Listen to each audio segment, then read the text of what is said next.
So very simple thing. Top 5 అంటే ఏ course అయినా నేర్చుకోండి. Any course okay. Any course అయినా నేర్చుకోండి. బట్ ఏంటి అంటే ఇంటర్వ్యూ ప్రిపరేషన్ అనేది చాలా ఇంపార్టెంట్. మాక్ ఇంటర్వ్యూస్ ఇవ్వడానికి ఇప్పుడు ఏఐ యూజ్ చేసుకోండి. అంటే ఏఐ అంటే ఆర్టిఫిషియల్ ఇంటెలిజెన్స్ యూజ్ చేసుకొని మాక్ ఇంటర్వ్యూస్ ప్రిపేర్ అవ్వండి. ఇంపార్టెంట్ క్వెషన్స్ ఇప్పుడు చాలా వచ్చాయి. దాంట్లో టాప్ 5 గురించి మాట్లాడుకుందాము. అయితే ఇక్కడ ఏంటి అంటే interview okay. Warmup by Google. Okay. Interview warmup by Google. So ఇది ఒకసారి గో త్రూ అవ్వండి. ఇర్రెస్పెక్టివ్ కోర్స్ మీకు ఏ కోర్స్ అయినా అయి ఉండొచ్చు.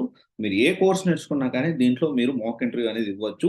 అండ్ డెఫినెట్‌లీ ఇవ్వండి. చాలా మంచిది. ఎందుకంటే ఫ్రెషర్స్ గాని, ఎక్స్‌పీరియన్స్ వాళ్ళకి గాని ఎట్లాంటి ఒక క్వెషన్స్ ఏమేమి అలా అడుగుతారు అనే దానికి ఖచ్చితంగా ఇది మీకు హెల్ప్ అవుతుంది. మీరు ఫేస్ చేయడానికి మళ్ళీ తర్వాత వీడియో చూసుకుంటూ ఓకే. ఓకే. ఎక్కడెక్కడ మనం మిస్టేక్స్ చేస్తున్నాం ఇవన్నీ మనం ప్లాన్ చేసుకోవచ్చు. అండ్ దాని తర్వాత వచ్చేసి ప్రాంప్ ఇదొకటుంది. PRAMP ఇదొకటుంది. ఇదొక వెబ్‌సైట్ కూడా చాలా బాగుంది. అండ్ దాని తర్వాత వచ్చేసి LinkedIn preparation okay. LinkedIn interview preparation. So ఇది కూడా చాలా బాగుంటది. ఒకసారి చూడండి. And then Glassdoor interview preparation and interview buddy అని ఈ 5 ఓకే. మీరు ఏ కోర్స్ అన్నా జాయిన్ అవ్వండి. ఏ కోర్స్ అన్నా నేర్చుకోనండి. బట్ ఏంటి అంటే మాక్ ఇంటర్వ్యూస్ అనేవి ఖచ్చితంగా ఫ్రీగా మనం ఇక్కడ ఇవ్వచ్చు.